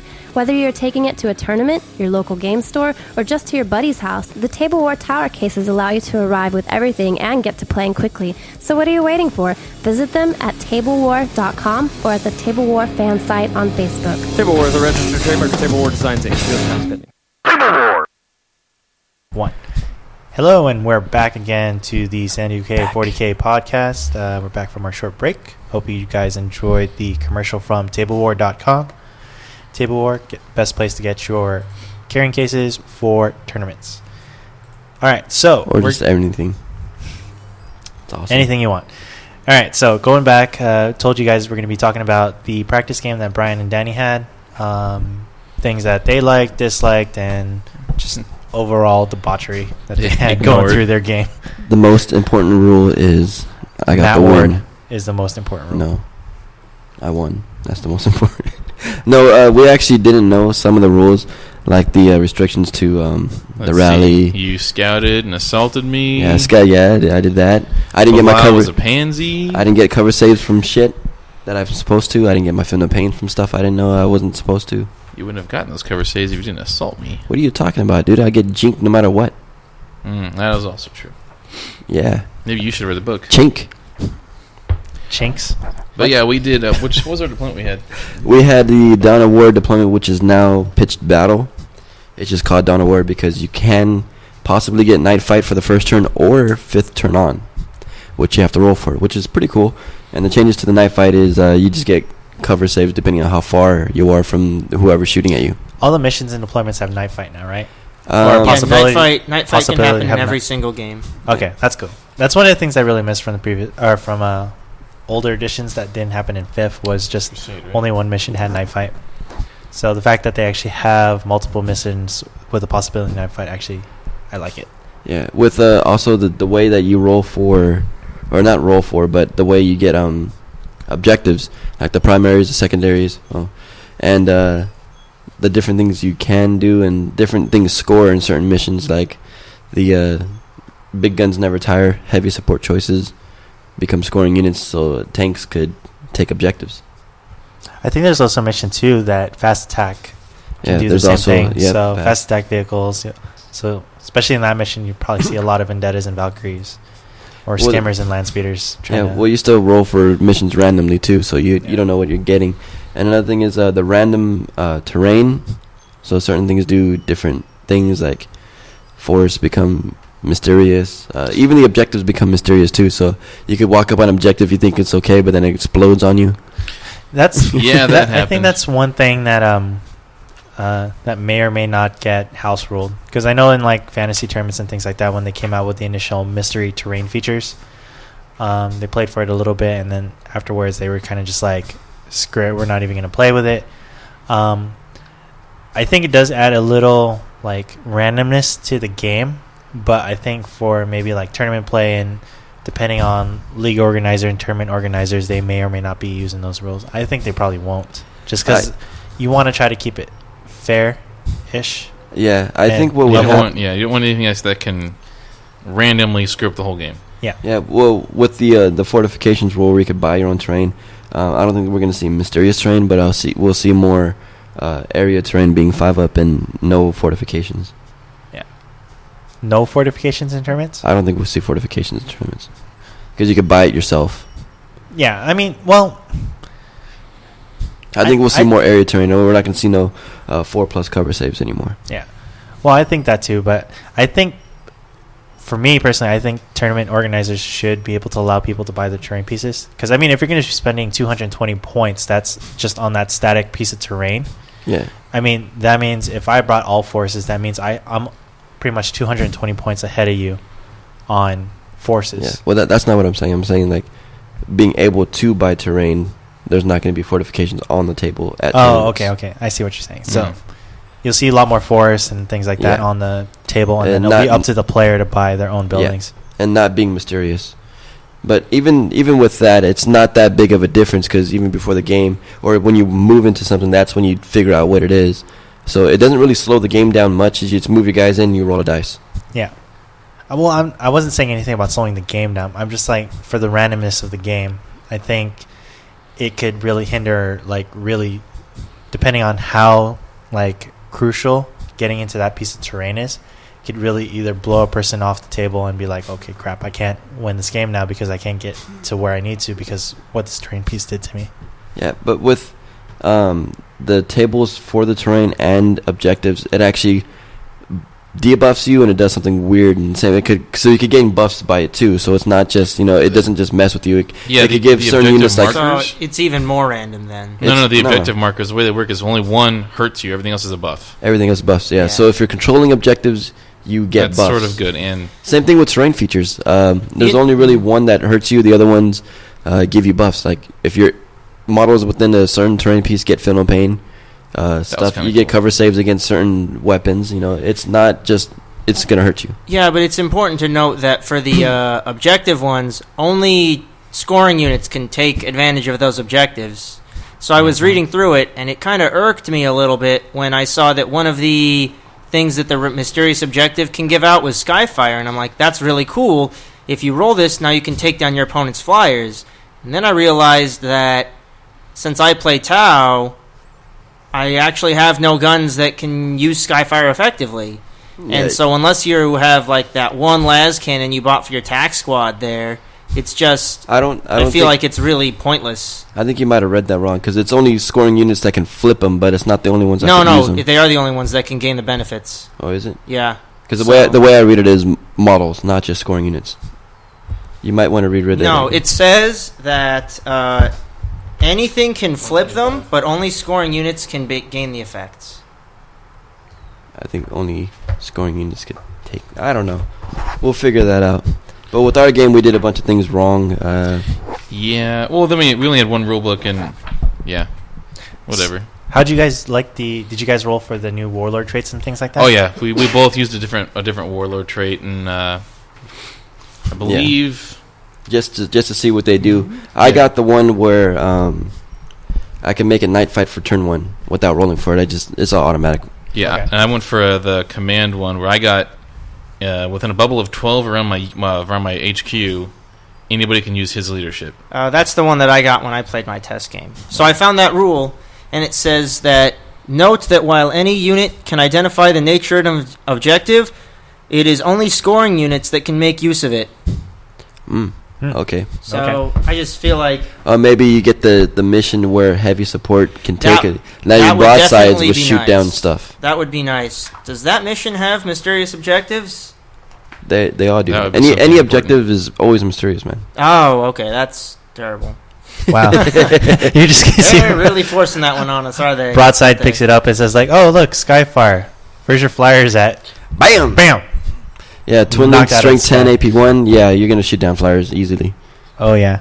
Most flyers are only armor 12 at best. Mm-hmm. Yeah. So, yeah, you're going to be swatting flyers down. Yeah, another thing with the warlord trait that in the rulebook it says some may have their own charts, and the FAQs came out, so none of them have charts. So what that tells me is the new codexes are going to have warlord traits in your book. Did you check Drago? He doesn't have warlord traits. You sure? No, he has grand I strategy. don't know. Matt That's- Ward wrote the codex, so he might have warlord traits in the codex that we did not see. No, there's no warlord traits in there. I know that for a fact. It's probably We're like just messing with it's you, probably Dan. like take the first letter from Hey. each word in his little profile. That's his warlord trait. I'm so gullible sometimes. But yeah, Sometimes. the What? mission that we got was Crusade, which It's just we rolled a 1, or I rolled the he 1. rolled a 1, of course. So what was the objectives for this? Because I know that they now have primary and secondary. Primary was D3 plus 2 objective markers, just like standard. The old Siege ground. Okay. And then there was Slay the Warlord and then Linebreaker. Linebreaker is getting a scoring or denial unit in your opponent's deployment zone at the very end of the game. What counts as a denial unit? Just about anything. Okay. Anything that's not a vehicle, basically, or a swarm. So anything, Okay. anything that's like anything that doesn't have anything with legs. Puts you that way. Yeah. Okay. Actually, wait, And then no. Slay the Warlord is. Slay the Warlord is kill your kill- opponent's warlord. Yeah. Pretty self-explanatory. Okay. Yep. Yep. And then I First gunned Blood. yours down. First Blood is the first model or unit killed. Is it by- model or unit? It's unit. You sure? Every first unit killed, you get the +1 victory point. And each of the objectives in the middle count for 3 victory points. So if you control 2, you get 6 victory points at the end of the game. Okay. So. For That was the another mission- big. That's another big. I don't think That's we how I we- won. We didn't mention that though. Your unit can only take one objective. Oh, yeah. You can't daisy chain and take like 16 objectives with Yeah. one guy. One or unit group. can only take 1 objective. So you're not going to see the Objectives. orcs daisy chaining Oh No. no, you're not to anymore. victory anymore. You're not going to see the 30-man unit controlling 4 objectives. On turn 1, Yeah. or like in the old broadside mission where you could take objectives with you on turn 1, so they would daisy chain out, take Oh. them all, and run back. There's also some mission objectives where you could actually pick up arcane stuff and run with them. Yeah, that's the sixth mission, Yeah, the number Relic, 6. where That's you can pretty awesome. pick up the objective and take it with you. Does the objective And- do anything? Oh, yeah. Yeah, There's you- a chart for every arcane thing that you could pick up. Yeah. Oh, wow. Yeah, so it's pretty cool. Can't wait to play that mission.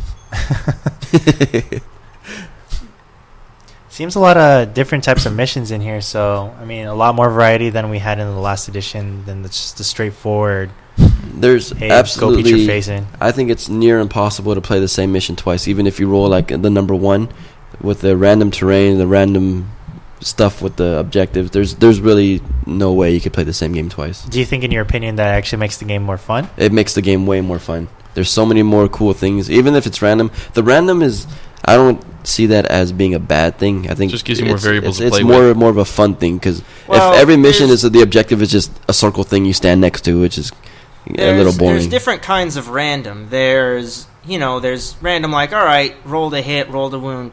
That kind of random is fine. But then there's random like, one of the missions is, well, you put down the objectives, and now both of the ones in his deployment zone are worth 7 points, and the ones in your deployment zone are worth 2. I agree. Have fun. See, that's bad random. I agree think that's a bad there's- random, but There's they definitely been a bit of an increase in bad random in this edition too, as well as some. I good don't see any bad random. Well, I just gave you an example of it. There's no mission where it says one of them is 3, one of them is 1, unless I misread or I Seems just number overlooked it. Yep, it's mission 4, the Scouring, and there are 6 objective markers. 1 is worth 4, 2 are worth 3s, 2 are worth 2, and 1 is worth 1. And you put them down onto the table face down, and then you flip them up when the game starts. So you could have the game start, and your opponent's already sitting on a 7-2 lead, and they get to play defensive while you have to go do something about it for absolutely no reason. I think it's going to be a tougher mission for like the stand and shoot armies and stuff like that. But I think with the new addition to Snapfire and stuff like that, with everybody being able to move and to get where they need to get to, it's going to make it a little tougher. But I don't think it's going to make it impossible. Yeah. I You- just think it's bad mission design. you also shouldn't have to be arbitrarily reward players for things they didn't consciously do.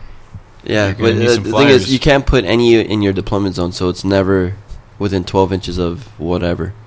Because when you place objectives, it has to be 12 inches away from the table edge. No, it's 6 from the table edge, 12 from another objective. It's only 6 now. Yeah.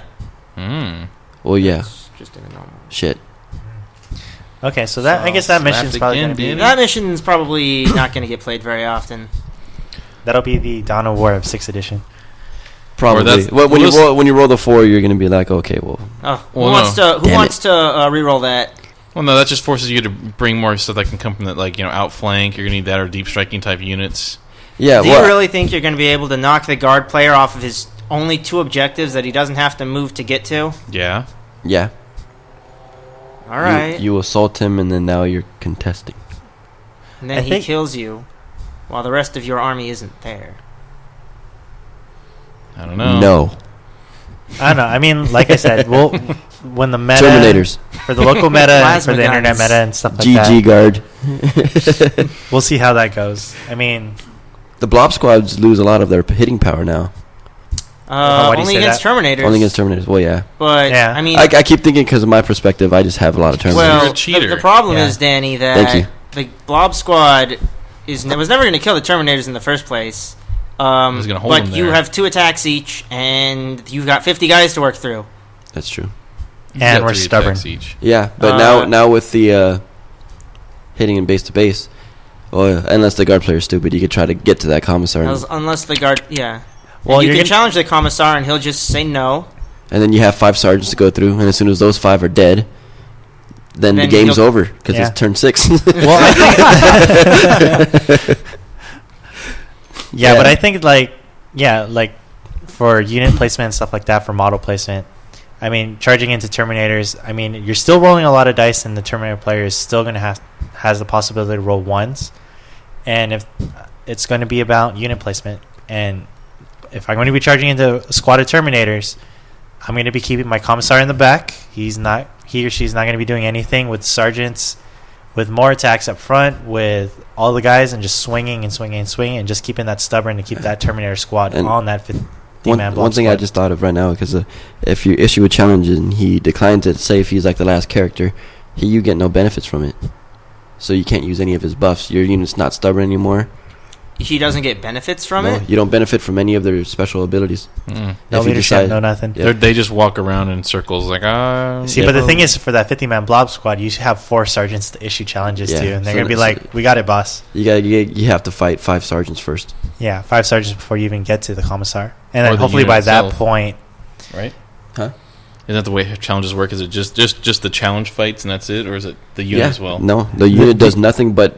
No, the unit no, the still unit fights, still gets to fight. No, but the they unit. can't interfere in the challenge. unit- You're right. You're right. yeah. Yeah, they just become cheerleaders for the. Yeah, no, it- they literally do nothing to the... They fight separate from yeah, those two but they guys. become cheerleaders for the for the challenge, for the challenge. assuming the squad is gone for one side or the other. Yeah. If it comes for down to every- one model, the rest of the squad becomes cheerleaders, and the 2 independent characters or 2 characters fight. Yep. But if there's still enough people on both sides still fight, but the challenge happens separate, just like in Yeah, so fantasy. we did that right then. Yeah. Yeah. Sorry. No, but we didn't do it right because we didn't get the rerolls. You had 2 guys left. When the challenge started, I had 5. No, but You only get the re-rolls if it's a one-on-one combat with one model. That's it. yeah, when you had 5, I also had 5, No, and then read the challenge. No, for every 5 models in the unit that got challenged, you get rerolls. You get re-rolls, yeah, but it has to be a one-model unit versus your character with other people. You only get the rerolls if the rest of the guys in your unit literally have nothing better to do than to sit and watch. Okay, yeah, I see what Yeah. you're saying. Yeah. If they have guys to fight, they'll fight. But if they have no guys to fight and the challenge is Yeah. the only thing happening, Then that's when you get the that's- okay. cheerleader rule. Cheerleader role. wow, I That's need- what it's gonna I be. need to make some of That those is guys what it's right going to now. be. Pan penning right there. Cheerleader rule. Yeah, we said it first. You have to. Yeah, you're gonna have to get pom poms on guys. Chaos Marine. Dude, hey, done. Hey, Chaos Marine's got to pull out the pom poms Slineshi Terminator's coming out. Here we go. all you got to do is with just their 6 hits. buy some Blood Bowl models, and that's it. They got cheerleader models for Blood Bowl. They do. They do. That's awesome. Just put them around the combat. That's That's essentially perfect. what's going to happen. Cheerleader rule. Okay, but anyways, anything else interesting happening during your guys' game? The little flyer was kind of fun. Yeah, the flyer was cool, but it's not as deadly as I thought it was going to be. When you read the flyer rules and you look at it, it's not very maneuverable. Wasn't as deadly. It only killed the Predator, Samael. You didn't kill the Predator. Yes, it Oh did. yeah, you did kill the Predator. But you killed it on the whole points. You didn't kill it on like anything else. That's all I need to do. Rex And a then wreck. you killed. Wreck is a wreck. Killed Sammy. That's right. So it definitely made back more than its points back because it's only like what was your It's 150. 150 for Yeah, yours? it killed Predator. the is Predator alone is worth more. Yeah. It's 170. In my game, I How'd that flyer do, rolled huh? Night Yeah. Fight. I forgot you had a flyer, or and you had a then, game. Which fight did you guys have? We had. Because I know Brian had the Storm Talon. You had the. We had the Storm Raven. Oh, you actually had the Storm we had Raven. a Storm Raven in there. Okay. And, well, what happened with the Storm Raven, before I get to the Predator, is it deep struck in, and we couldn't really figure out what movement speed a deep striking flyer is. Cruising. No, zooming or hovering. It's zooming. So we assumed it was zooming for our game. And I tried to shoot it with railguns, and that didn't work out. So I ignored it until it was about to fly off the table, and he had to enter hover mode. And then, Why do you have to enter hover mode? Well, he didn't want to go back into reserves. Oh, and the reserves rules are different too. Oh, the reserves rules are great. But so what happened to the Predator is, thanks to the new Night Fight rules, where I don't have to roll any dice, I just zoomed up there with the marker light. I hit the Predator with the marker light at 36 inches. I used the marker light's ignore Night Fight rule to make it so he didn't get cover saves, and it ate a railgun and was the first to kill the game. Nice. That's pretty cool. Yeah. So what these guys were talking about with the new reserve roles is that reserves work differently in this edition, where on second and third turn, units come in on a 3-up, and on fourth turn, they automatically come in. Mm-hmm. I really like this change. So I like the change a lot too. It does give you some tactical flexibility, but it also stops from one of the bad things that used to happen in 5th edition, where a unit wouldn't come in until like 5th turn.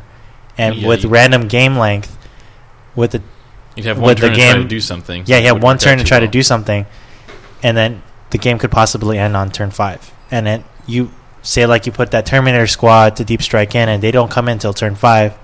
They got one turn to do anything, and that kind of irked a lot of people. Where it's just like, if they only came in, it would have totally been a different game. Because putting stuff in reserve is supposed to be a tactical flexibility, and if they can't come in, I mean that's more of a hindrance than anything else. I agree. Mm-hmm. And then there are things that manipulate reserve roles, like the Autarchs and Master of Master of the Fleet, Fleet. Astropaths. yeah. Things Plus like one, that. negative ones really hurt and help certain armies. Yeah, +1 negative ones. There's also- You also have the other units that, such as I believe like Tigurius from the Space Marines gets to re-roll reserve rolls. I think Blood Angels gets that special roll with the Descent of Angels. 7 Angels, yep. Yeah. They can manipulate those. Same thing with the Grey Knights. They get to +1 Psychic Communion. Oh, that is true too. So I mean, it won't have that. Excuse me. It won't have that too much of effect with those ones, especially coming up on a 3-up. So you have a 2/3 chance of coming in. So I mean, you have a high probability of coming in on turn 2 nowadays. So with those ones, it's almost guaranteeing you pretty much that you're going to be coming in on turn 2 when you need to. Yep. I think what's really going to be the difference is the ones that actually lets you decide not to come in on turn 2. So, like Master of the Fleet really hinders you, or you could be that type of person where you, like, say, take Tigurius and be like, you know what, I really don't want my guys to come in. I'm going to re-roll my successful reserve roll. There's also a Psychic Lore, I think it's Telekinesis, that lets you manipulate those too. +1 -1 rerolls and stuff like that. Yeah, Cool. Cheater. I know.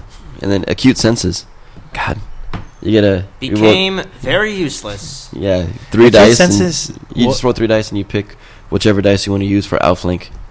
So it's going to be used for Wolf Scouts. Yeah. So Acute Senses, that got changed. How did the Night Fight special rule? Or Night Vision? Night Vision just ignores Night Fight. It's very Yeah. simple. It just ignores Night Fight, so you Just don't get ignores cover it save? 100%. Yep. And you can't target things out of 36 inches. So you can move and you can spotlight. You're within 36 inches, now you're no longer in knife fight, so you don't get cover saves. Okay. And you can also pre-measure it too, just because, like, Yeah, just with to the whole see it, pre-measure, yeah. just to see if I'm within range. So So anything outside of 36 you cannot target. If you have the Night Vision rule, or Night Sight or whatever it's called, you can ignore it, and then you can target stuff past 36 and Yep. target things. Do whatever no you cover want. saves, things like that. So I foresee a large increase in the number of Tau players bringing Black Sun filters because That's Knowing really Night Fight is very important for the Tau. Yeah, Yeah. I think the key word is the number of Tau players. Yep, all 3 of them. Yep. that is at our game store. All 3 Tau players are going to be taking that. Oh shit, we have. Okay, I meant all 7 in the United States. Oh, yeah. Okay. Because there's that one that won Adepticon, but I'm pretty sure that we're like the only 4. So I'm giving us a margin of error of 3 here. Yeah, we have a high concentration Well, of Tau one, players but here. Top 8 at Yes, we Adepticon. do have a high concentration of Tau players. But by high, I mean more than one. More than 1. I held down that fort for many a year. Yeah. Okay, so Yes, you anything did. else coming out of your game that you thought was interesting? No, everything is pretty much the same, almost exactly the same. The minor rule changes. I feel the game goes a lot faster. So, what I noticed in my game, and this is partially because I thought this was stupid, so I was going to abuse it, was, and it made my game go a little bit slower, was I would attach a 2+ save unit with multiple wounds to the front of something very squishy. And whenever that unit got shot at, I would have to roll every single one on the 2+ guy. And it just slowed the game down a lot because I had to roll every single save like it was a Dark Eldar Shadowfield. I had to go one at a time to see if he would die to it. Yeah. And I just can't see people not exploiting that because the unit he was protecting didn't have an armor save. It was Kroot. So I just get the feeling that that's going to be used in a lot of games. People will attach a Terminator librarian to the front of their HQ, the front of their attack squad or something, because the librarian's safe as shit. I mean, if your plasma weapon's coming his way, you gotta look out, sir, on a 2+. Yeah. So I just feel like the amount you're going to see that is going to be significant enough to slow the game down quite a bit. And the other thing is, since each unit has a sergeant, it's going to slow the game down a lot if you need to roll the sergeant's shots separately, because if you roll 6s with him, he can pick out who he wounds. Yep. It's not really slow. You just use different colored Yeah, dice. it's different color dice. So you need to make that adjustment at the very least. Mm-hmm. All right? Just pick up a different color dice. You need to make the adjustment. You need to take the time to find the right color dice. To look down and just not And roll the it's same especially color. for, like, say, just looking as a perspective of a Tau player, my sergeant's got 2 different guns, so I need 3 different color dice. Oh, So now no. it's- Oh man. It's a lot of little things that are going to slow the game down if you have to go and find a different color for every single squad's firing. With that rule, you're gonna see a lot of sergeants bringing plasma pistols now. Oh God, Yeah. So many Lots plasma of 'em. pistols. Plasma pistols are going to be... Because you're gonna be Plasma able is just to So wait. walk into a unit Hold on, and that's- plasma pistol 6, and you're like, your sergeant just took one to the head. No, just a quick Yeah. question, though. The plasma is- pistol, it's a wound allocated to your sergeant. Can you do a lookout, sir, for that? Of course you can. Yeah. That's awesome. Look out, sir, your gun's getting hot. Oh no, no, that no, Not you don't. that. Oh, come on, why not? No. You can't tell the guy to be like, let me hold that for you, sir. No, he just says, look out, sir, it's getting hot. You don't have a guy next to you with an oven mitt. That's not gonna happen. That'd be rad. You just see But a guy it's just any- swat it's any this wood plasma allocated, pistol right right? out of his hand. Dude, don't touch that. Yeah, It's this isn't the allocated. Toyota Corolla commercial where he slaps the sandwich out of the guy's hand. Why not?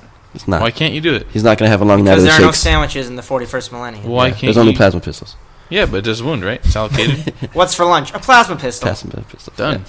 Yeah, so the oven mitt rule is not gonna work. Well, I'm sorry. doing it, so screw you guys.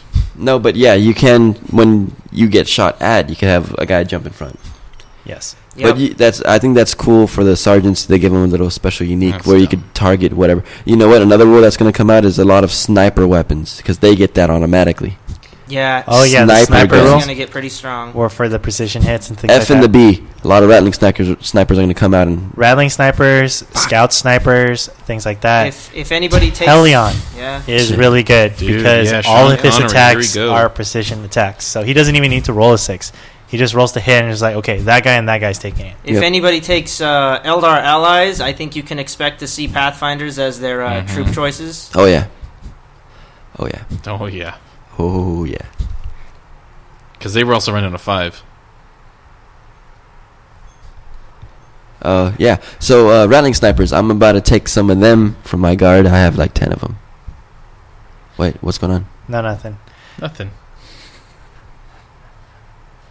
But anyway, so rattling Continue. snipers and snipers of any kind, I think, are going to see a lot of prevalence, especially the Dark Eldar snipers, Pathfinders, things like that. Definitely going to see some play. especially since they can snap fire with that too. Yeah. Maybe I'll be able to talk my but opponents. If you snap fire, you don't get precision shot. Yeah. We thought that was one of the things that we saw as part of the rumors that we thought. But reading the codex, you do not get snap fire roll with sniper rifles. Yeah, maybe I'll be able. Or to you talk, don't get the precision strike, is what I'm saying. Maybe I'll be able to talk some of my opponents into letting me bring some Kroot mercenary snipers. But I think what's probably going to end up happening is I'll use them as counts as for another race. Conversions are conversions, man. Conversions are conversions, even if it's work. just a toothpick on top of a gun to be a scope. that Kroot Shaper shaman guy who's your Farseer. Yep. Perfect Conversion right there. Yeah, I don't know. I think I'm going to bring some snipers. You're going to see a lot more scout snipers. I'm going to bring some for my Dark Angels. I have a lot of scout snipers with my Raven Guard army. Yep, scout but with snipers how the new codex is, with the new rulebook, I mean, it's going to be a little bit different. I'm probably going to be retweaking that army a little bit more, just because I'm probably going to be, since what I used to do with my scout snipers is be able to do first turn charges with Shrike, and it was more of a gimmick than anything else. It wasn't like, I mean, if everybody knew what my army was going to do, everybody knew how to defend against it. It was more of just me doing my theme list with running Shrike, with Assault Marines, Scout Snipers, Drop Potting, Tac Squads, and Dreadnoughts. But with how the new rules are looking, Vanguard vets are actually looking pretty good with my Assault Army now, just because with Shrike's rule, giving them fleet and them being jump infantry, by giving them a jump pack, they can deep strike in with a heroic intervention, charge 2d6, and because of the fleet rule and how it's worded now, I get a reroll to my charge distance. If I don't like the charge distance, it makes them a lot more practical, because now I don't have to be within 6 inches. I can be within a decent range, and then if I don't like the charge distance that I got and it's not going to make it because of pre-measuring, I can choose to reroll that. Yeah, especially because you get another reroll for being jump infantry. So no, if I deep strike in, I count as using the jump pack as part of my movement phase. But because of the fleet roll for Shrike, I think that only means that you would take dangerous terrain tests if you land in terrain. I think that's why that's in there. For the jump pack. Well, yeah, because otherwise, jump infantry wouldn't be able to use their extra d6 for being jump infantry if they'd moved 12 in these jump phase. That doesn't seem to make much sense. Well, like from what I was reading with jump infantry, it's like you can either move 6 inches and then charge 2d6 with a reroll to your charge distance, or you can move 12 inches in the movement phase and then just do your normal charge. How fleet works in coercion with jump infantry is you can move your 12 inches and still get a reroll to your charge distance. And because of jump infantry being able to deep strike in, I can deep strike in, counting as using my jump packs, fleet in with my charge, and get that reroll to charge the whatever unit I'm trying to charge into. Now, can scouts take the locator beacon, or is that just the biker ones? They could take it. Scout bikers can take the locator beacon, I believe. Normal scouts can take teleport homers. Yeah, so maybe some bikers in there too. Yeah, another change to bikes and jump infantry is they get the Hammer of Wrath rule. So when they come in, they get an automatic hit at strength, whatever they are, at initiative 10. Yes. Just normal attack. No special rules, no nothing. It's just a normal, just a shoulder check. So, Danny, you played a game using some bikes, right? Sure did. So how did that help them out? Was it a significant improvement, or were they still sort of... It wasn't that much of an improvement, but it's just kind of cool to just visualize it. They just run in to smash something. After a scout move. I'm just gonna throw after that first turn scout move that I cheated on. But no, it was pretty cool because I got my Snapfire, which, obviously didn't hit. Yep. Oh well. But yeah, having that initiative 10 strike is pretty nice. Yeah, and so Death Company with jump packs and bolters just got a huge boost because they have rage. Mm-hmm. So what happens is they move 12, or if they move 12, they shoot their bolters because they have relentless. So that's 2 attacks. They charge in, they hit you with their shoulder, and they get +2 attack for charging. They're already base 2, so they get 7 hits. Strength 4. So Death Company are really, really beefy, assaulty units. I mean, from how they are now, I mean, points-wise, they're pretty on the high side. But with what they can do now, I think the points justifies what they can do for sure. Yeah, So George, did your opponent take any of those at all? My opponent didn't have any Death Company. He had some regular Assault Marines with the Female Pain guy, and he had the Sanguinary Guard with the Sanguinator that he attached to the Sanguinary Guard, and I'm going to need to tell him that You cannot the do Sanguinator that. is not an independent character. Nope, he is a individual model. Yeah, him and Mephiston. Mm-hmm. What a cheater. Oh, and also the difference to the bulky rules. Some models count as 2, some models count as 3, some models count as 5, and there's no limitation to where you could put them in. Yes. They just count as X amount of models in a. So you could put Terminators and Rhinos. You could put, well, except for. Well, I don't know about that because I think in Rhinos it specifically says in the Codex that you cannot stick Terminators in a Rhino. No. It just has transport capacity of 10.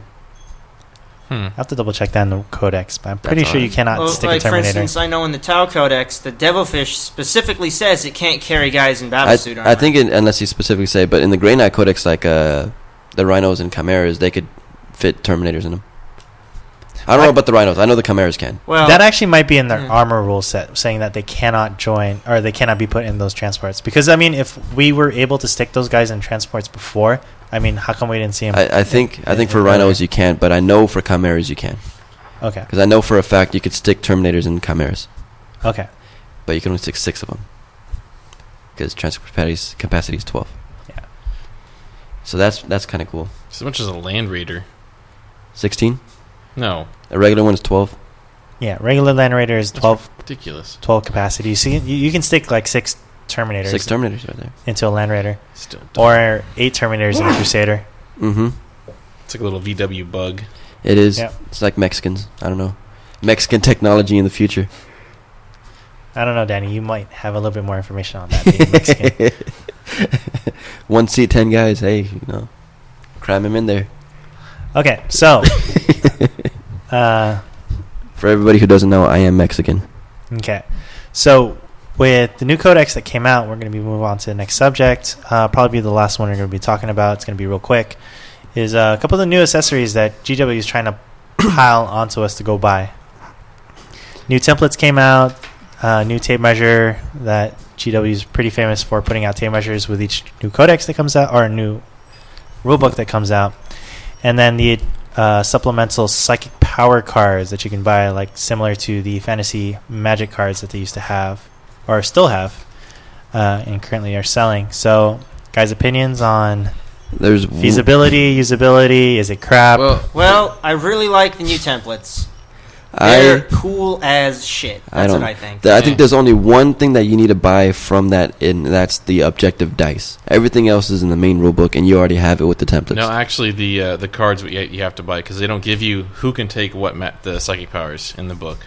You could buy the White Dwarf if you don't want to buy their cards. I think the White Dwarf has the just same as rules. expensive either It's way. probably it's about the same price actually. White Dwarf's like what, $15, and or you the could just psychic go power online, cards are look like it up, that. and print it out. Yep. That is true too. You can get it for free. The internet. Until the banhammer strikes that site down. Or Yes. so I think the only thing you really need to buy is the objective dice because you don't want to remember what you rolled. You just put it on the table.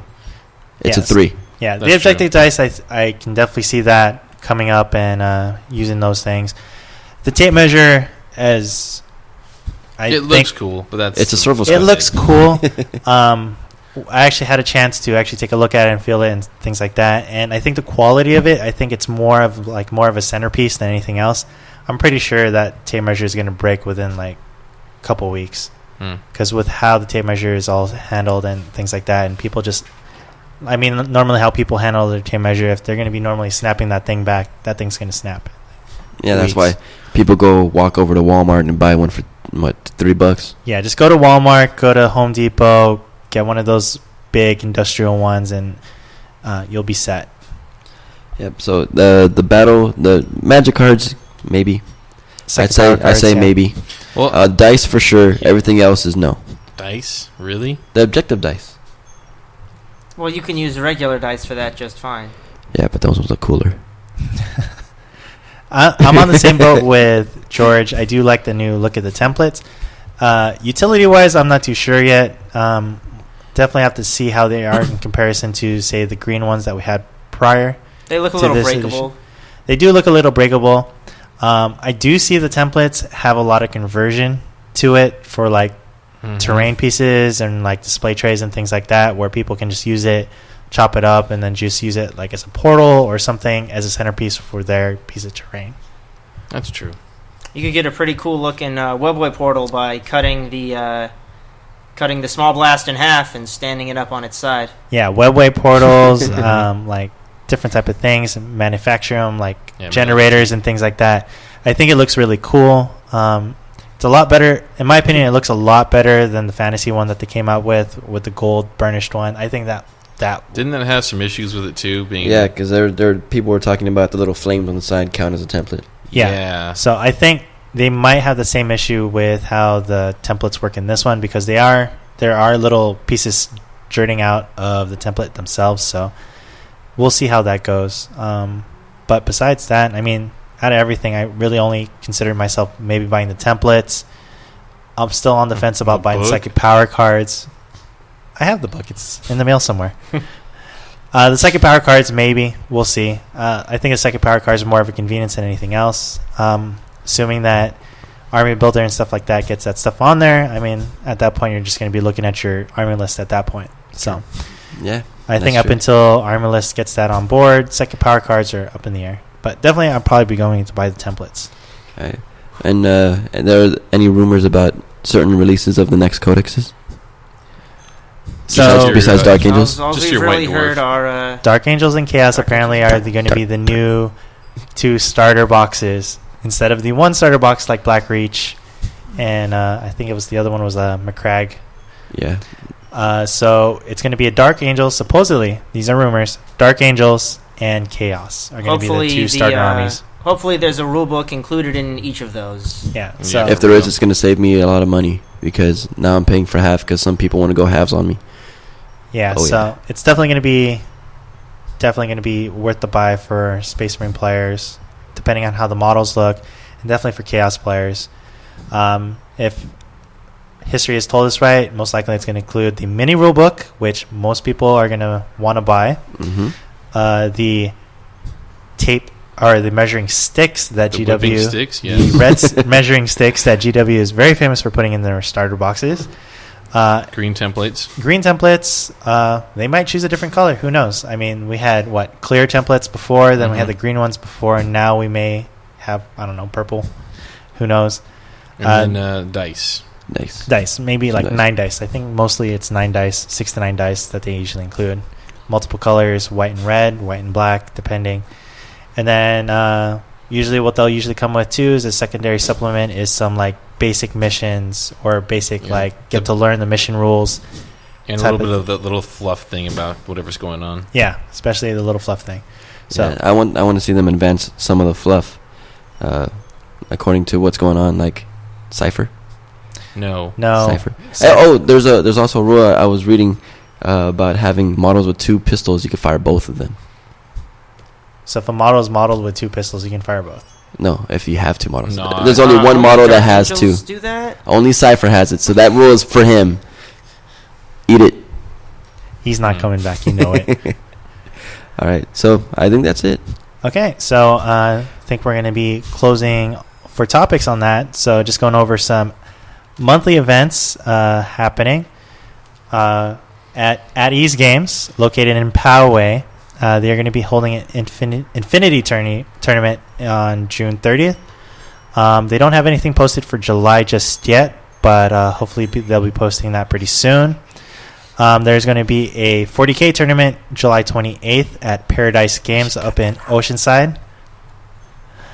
And we'll definitely get some more information about that.